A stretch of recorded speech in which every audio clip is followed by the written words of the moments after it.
안녕하세요. 책데이트 시간입니다. 오늘 소개해드릴 책은 운명이 건네는 호의, 페이벌이라는 책입니다. 이서윤, 홍주연 지음, 화이트오션에서 나온 책입니다. 불안한 감정이 들 때면 무언가 안 좋은 일이 벌어질 것 같은 부정적인 감정이 들곤 하는데요. 이 책은 불안이라는 부정적인 감정을 활용해 운의 흐름을 타고 나아갈 수 있도록 불안과 운의 비밀을 알려주는 책입니다. 소모되는 삶을 멈추고 단단한 내면과 자연스러운 품격을 지닌 사람으로 성장할 수 있는 비결을 소설 형식으로 알려주고 있어서 마치 드라마의 한 장면을 보는 듯 흥미롭게 읽을 수 있습니다. 우리가 불안을 신호로 삼아 나아가다 보면 더 나은 우리가 될 수 있다는 것인데요. 운의 흐름을 타고 발전하면서 자연스럽게 남과의 비교를 멈추고 자기만의 존재감과 품격을 발휘하는 사람이 될 수 있도록 이끌고 있습니다. 불안한 순간에도 항상 자신의 그릇을 키우고 귀인을 알아보고 불안에 현명하게 대처하고 선택의 순간에 함정에 빠지지 않아 부와 행운을 만끽할 수 있도록 핵심적인 부분 몇 가지만 소개해 드리겠습니다. 생각이 운명이 된다고 하는데요. 생각을 조심하라, 말이 된다. 말을 조심하라, 행동이 된다. 행동을 조심하라, 습관이 된다. 습관을 조심하라, 성격이 된다. 성격을 조심하라, 운명이 된다. 우리가 생각하는 대로 우리는 그렇게 된다. 이는 윌리엄 제임스의 말인데요. 윌리엄 제임스의 말처럼 자신의 운명을 새롭게 빚어가는 힘은 바로 우리 안에 있습니다. 운을 활용한다는 것은 무슨 뜻일까요? 현실적으로 운을 잘 활용한다는 것은 자신의 그릇에 효율적으로 물을 채우는 것을 뜻합니다. 같은 사람이 동일한 크기의 그릇에 물을 채운다고 해도 운을 어떻게 활용하느냐에 따라 그 결과값이 달라질 수 있습니다. 어떤 경우는 그릇에 물을 꽉 채우고 나아가 그 그릇을 키울 수도 있습니다. 반대로 자기의 그릇의 10분의 1도 못 채우고 밑바닥에 물이 찰랑찰랑할 정도에 그칠 수도 있습니다. 어떤 사람에게 금전운이 상당히 좋아지는 시기가 왔을 때 예전에 친구에게 빌려주었던 돈 1,000만 원을 받는 걸로 그 좋은 운을 써버릴 수도 있습니다. 기대하지 않았던 곳에서 2억 원 이상의 돈이 들어올 수도 있습니다. 물론 이 액수의 범위나 단위는 그 사람이 가진 그릇의 모양과 크기에 따라 달라집니다. 또한 그릇이라고 표현했던 것들은 인간관계나 사랑 혹은 명예나 권력이 될 수도 있습니다. 가령 운이 좋아지는 시기가 오면 귀인이 될 사람을 만날 수도 있고 그냥 주변에 나를 힘들게 하는 사람이 없는 정도로 그 운을 써버릴 수도 있습니다. 우리는 운과 함께 성장하는 존재가 되어야 하는데요. 우리가 운명이 건네는 호의에 대해 인식한다면 좋은 운과 나쁜 운이란 더 이상 없다고 합니다. 단지 성장하는 운과 성숙을 위한 운만이 있을 뿐입니다. 즉, 자신 안에서 잠자고 있던 행운을 깨우고 새로운 자신을 발견하고 점점 더 발전해 나가는 이 여정 자체에서 행복을 느껴야 합니다. 우리는 운과 함께 성장할 수 있는 가능성을 지닌 존재입니다. 그 가능성을 인식하고 운을 활용하며 나아갈 때 더 나은 나가 될 수 있습니다. 지금 무언가 불안하다면 이것이 운의 시그널은 아닌지 살펴보시기 바랍니다. 불안의 소용돌이에 휩싸일 때 당황하고 두려워하는 것은 당연한 일입니다. 그러다 보면 자신도 모르게 최악의 상황을 상상하거나 성급하게 눈앞에 보이는 동아줄을 잡아버리는 일이 생기곤 합니다. 하지만 반드시 기억해야 할 것은 불안은 나를 해치는 감정이 아니라는 것입니다. 오히려 운명이 우리 자신을 일깨우기 위해 준비한 고마운 손길입니다. 상대적으로 강한 불안감이 느껴지거나 지속적으로 이어지면 운의 흐름을 타고 나아가는 좋은 계기가 될 수 있습니다. 중요한 것은 불안을 운의 시그널로 인식하는 것인데요. 불안은 내면의 적이 아니라 운을 활용하는 데 도움이 되는 신호이기 때문입니다. 단기적으로, 장기적으로 자신에게 맞는 전략을 썼는데도 제대로 결과가 나오지 않을 수도 있습니다. 좋은 운이 시작되는 시점에 의외로 좋지 않아 보이는 일이 생기는 경우가 상당히 많습니다. 그 사건을 계기로 평소와 다른 방향으로 행동하게 되거나 꼭 필요한 배움을 얻고 눈에 띄게 성장하기도 합니다. 혹은 좋은 인연을 만나기도 하는데요. 예컨대 좋은 사람을 만날 시기가 되면 사귀고 있던 이성 친구에게서 생각지도 않던 안 좋은 면이 드러나면서 헤어지게 되는 경우가 있습니다. 이는 더 좋은 사람을 만나기 위해 잠시 안 좋은 일처럼 보이는 일이 생기는 경우입니다. 반대로 좋지 않은 운의 초입에는 얼핏 봤을 때 좋은 일처럼 보이는 사건들이 일어나기도 합니다. 하지만 그런 일들 때문에 장기적으로는 큰 위험에 빠질 수도 있습니다. 인생 전반부에 전성기를 누리는 사람이 있는가 하면 인생 후반부에 전성기를 맞는 사람들도 있습니다.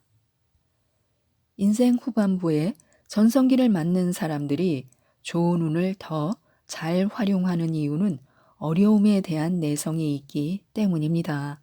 사실 아무리 유리한 운이 들어온다고 해도 그 운을 펼쳐가는 과정에서 크고 작은 어려움들이 따라오기 마련입니다.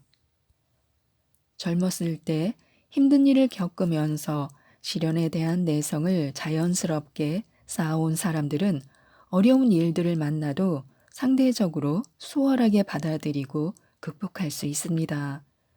무균 상태에서 자라는 것보다 적당히 세균에 노출되며 자라는 것이 면역력을 높여주는 것과 같은 이치입니다. 그들은 또 힘들었던 경험을 통해 자신의 한계를 깨달았기 때문에 좋은 운이 왔을 때 무모한 시도를 하지 않습니다. 그러면서 차근차근 원하는 바를 이뤄 나갑니다. 또 내가 틀릴 수 있다라는 것을 인정할 줄 알기 때문에 다른 사람들과의 협업에도 유리하고 새로운 해결책도 유연하게 받아들입니다. 무엇보다 자신이 힘들고 아파봤기 때문에 타인의 어려움을 공감하는 능력이 발달된 경우가 많습니다. 덕분에 사람들의 마음을 움직일 수 있고 좋은 인연들도 불러들이게 되는 것입니다. 불안감이 심해지는 시기에 과하게 낙관적으로만 생각하거나 비관주의에 빠지지 않고 중심을 잡으려면 어떻게 마음을 먹는 것이 좋을까요? 이럴 때일수록 지금 그리고 이 순간에 집중하는 것이 중요합니다. 지금 이 순간을 충실하게 살아내는 것입니다. 현재의 주의를 집중하고 하고 있는 일에 온전히 관심을 기울이며 눈앞의 일을 있는 그대로 받아들이는 것입니다. 이 순간을 존중하고 그 시간 속에 머무는 것입니다. 우리가 살아가다 보면 내 인생에서 왜 이런 일이 생겼지라고 느끼는 일을 겪게 되곤 합니다. 아픔이나 상처가 되었던 사건일 수도 있고 혹은 큰 실패로 남은 경험일 수도 있습니다. 나선형 성장을 이룬다는 관점에서 본다면 그 일은 성장 과정의 한 부분으로 볼 수 있습니다. 이것을 깨달으면 왜 그런 일을 겪게 되었는지 조금 더 이해할 수 있게 되고 한 발 더 나아가 그 사건에서 얻은 교훈을 다음 운에서 활용할 수도 있게 됩니다. 물론 그렇다고 해서 상처가 완전히 아문다거나 아픔이 느껴지지 않을 수는 없습니다. 하지만 그 사건을 내 삶의 한 부분으로 받아들일 수 있게 되고 동시에 나의 인생이라는 멋진 퍼즐이 완성되기 위해 필요한 조각이었음을 이해할 수 있게 됩니다. 공기 중의 수증기가 눈이 될 때 각기 다른 모양으로 눈 결정체를 이루듯이 사람들이 자기만의 소상 구조를 이루면 각자 다른 모습으로 아름다워지기 마련입니다. 사람에 따라 기존에 갖고 있던 관념이 변하거나 혹은 강화될 수 있습니다. 최종적으로는 아, 내가 이런 사람이었구나 하고 자아에 대한 새로운 시각이 생겨날 수도 있습니다. 그리고 새로운 시각은 세상을 보는 눈을 달라지게 합니다. 운의 글은 운이란 것은 하나의 가능태로 그 가능태를 우리가 붙잡으면 그것이 눈앞의 현실로 나타납니다. 중요한 것은 그 가능태가 드러나는 과정에서 우리와 환경의 상호작용이 이루어진다는 것입니다. 우리가 보다 주체적으로 행동할 때 제대로 된 시너지 효과가 발생하는데요. 반대로 운명과 맞서 싸우겠다는 자세도 취할 수 있습니다. 그런데 이것은 운명이 나에게 불리한 방향으로 구성되어 있다는 전제를 깔고 들어가는 셈입니다. 무슨 일이 생길 때마다 운은 나를 도와주지 않는다라는 믿음을 확인하는 것입니다. 그렇게 되면 운을 활용하는데 불리할 뿐 아니라 어느 순간 지쳐버린 자신을 발견하게 됩니다. 그래서 그릇을 키우기에 앞서 그릇을 채우는 것부터 선행되어야 합니다. 채워야 할 것들이 아직 남아 있는데 그릇부터 키우겠다고 나서는 것은 선후 관계가 틀린 것입니다. 보통 그릇을 채워가는 그런 과정을 거치며 스스로에 대해 더 잘 알게 되는 것입니다. 이런 깨달음이 나중에 그릇을 키울 때 유용하게 쓰이기 마련입니다. 우리에게 뛰어난 자질 하나만 있어도 다른 부족한 부분을 어느 정도 보완할 수 있습니다. 귀인과 로열티, 그릇을 키우는 방법 가운데 가장 효율적인 것은 귀인을 통해서입니다. 그러려면 귀인을 알아보는 안목과 그 사람에 대한 로열티, 이 두 가지가 중요합니다. 로열티란 자신이 가지고 있는 귀한 정신적인 자산을 말합니다. 그렇게 가치 있는 것이니 당연히 받을 만한 사람에게 주어야 합니다. 귀인을 알아보는 데 있어 유념해야 할 부분은 첫째, 귀인이 되는 기준을 그 사람의 재력이나 사회적 위치, 인맥처럼 외적 조건에만 두지 말아야 합니다. 둘째, 같은 사람이라고 하더라도 누구에게나 좋은 인연이 될 수 있는 것은 아닙니다. 한 사람에게는 귀인이 될 수 있지만 또 다른 사람에게는 악연이 될 수도 있습니다. 그리고 성공한 사람이라고 항상 귀인은 아닙니다. 사람과 사람 사이의 관계란 것은 기본적으로 에너지의 교환과 마찬가지입니다. 잠깐 커피 한 잔을 해도 기운이 나고 힘이 되는 친구가 있는가 하면 전화 통화만 했는데도 에너지가 다 빠져나간 것처럼 버겁게 느껴지는 친구도 있습니다. 우리가 흔히 사람 보는 눈이라는 표현을 많이 쓰는데 이 사람이 나에게 귀인인지 아닌지를 판단하려면 상대와 내가 어떤 에너지를 주고받는지부터 살펴야 합니다. 돈이나 명예, 권력을 가졌다고 해서 그 사람이 자신의 귀인이라는 생각은 내려놓는 것이 좋습니다. 사실 자신의 에너지는 나눠주지도 않으면서 타인의 에너지를 흡수하기만 해서 성공한 사람들도 일부 있습니다. 이런 사람들과 가까이 했다가는 오히려 자신의 에너지만 빼앗길 수 있습니다. 다만 이런 관계 역시 상대적이어서 타인에게 귀인이 된 사람도 나에게는 악연이 될 수도 있습니다. 지금까지 이 책에 대해 말씀드렸는데요.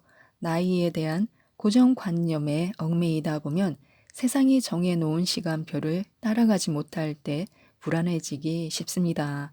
그 사람이 갖고 있는 운의 시간표와 나의 것은 다를 수 있다는 것을 알고 자기만의 때가 온다는 것을 기억하라고 합니다. 나에게는 나만의 시간표가 있는 법인데요. 이 책 운명이 건네는 호의 페이버를 꼭 한번 읽어보시고 모든 분들이 행복하시고 부자가 되셨으면 좋겠습니다. 이상 책데이트였습니다. 감사합니다.